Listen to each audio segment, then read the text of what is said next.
اگر میں آپ سے کہوں کہ ایک گناہ ایسا بھی ہے جسے نہ روزہ دھو سکتا ہے، نہ تراویح چھپا سکتی ہے، نہ رمضان بچا سکتا ہے، تو کیا آپ چونک جائیں گے؟ وہ گناہ ہے کسی بندے کا حق مار دینا۔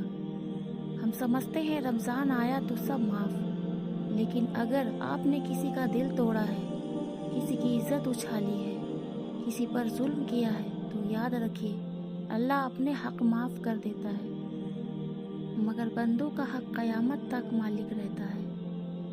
سوچئے قیامت کا دن ہے، آپ اپنی نمازیں لے کر کھڑے ہیں، روزے، تلاوت، صدقہ سب موجود ہے، مگر ایک شخص آگے آتا ہے اور کہتا ہے یا اللہ اس نے میرا دل دکھایا تھا، میری بدنامی کی تھی، میرا حق مارا تھا۔ پھر آپ کی نیکیاں اس کے نام ہو جاتی ہیں، اور اگر نیکیاں ختم ہو جائیں تو اس کے گناہ اس پر ڈال دیے جاتے ہیں۔ کیا فائدہ ایسے روزوں کا جو کسی کا دل توڑ کر رکھے جائیں؟ کیا فائدہ ایسی عبادت کا جو ماں باپ، رشتہ دار، دوست سب ناراض چھوڑ دے؟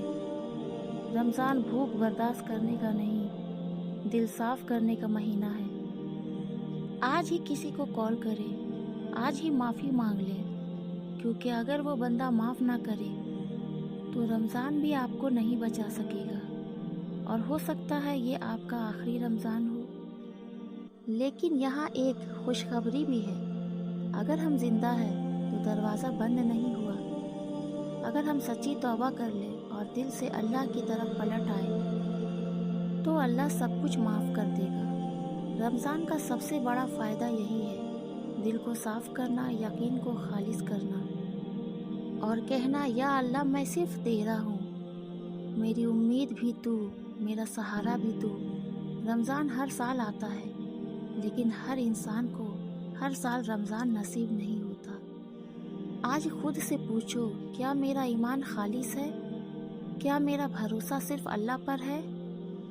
کیونکہ ایک گناہ ایسا ہے جو رمضان بھی بغیر توبہ کے معاف نہیں کرتا، اور وہ ہے اللہ کے ساتھ شریک ٹھہرانا۔ اللہ ہمیں شرک سے محفوظ رکھے اور خالص توحید عطا فرمائے۔